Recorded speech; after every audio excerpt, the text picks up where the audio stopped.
אנחנו מוצאים היום נסיעת מבחן את שתי מובילות הקטגוריה של רכבי הפנאי. במקום הראשון קיה ספורטאז' ובמקום השני יונדאי טוסון. עכשיו, אלו שתי מכוניות זהות.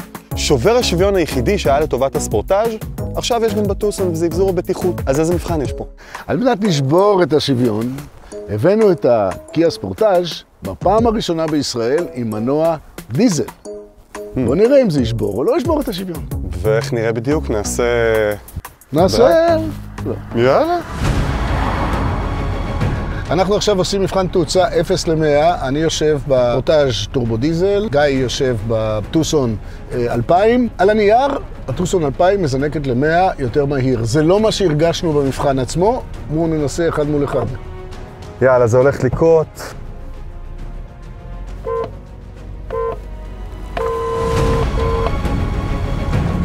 סינקתי טיפה באיחור אחריו.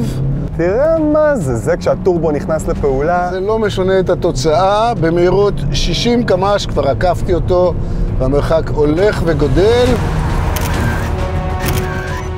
אוקיי, המבחן הבא שאנחנו הולכים לעשות זה האצות ביניים. בעיניי זה הדבר הכי חשוב שיש.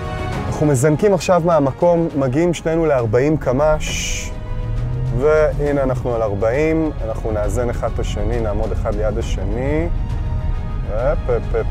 ועכשיו דני ייתן את הסימן ואני לוחץ על הגז, זה הצד ביניים, תראו מה זה. אין פה בכלל על מה לדבר. זה מדהים. בתאוצת הביניים הניצחון היה פשוט דרסטי. אין פה כבר את ההיסוס של הפתיחה.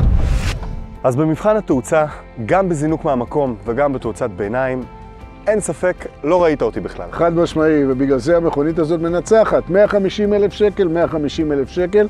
הכל די דומה. מערכת הנעה גם יותר מהירה וגם הרבה יותר זולה בדלק.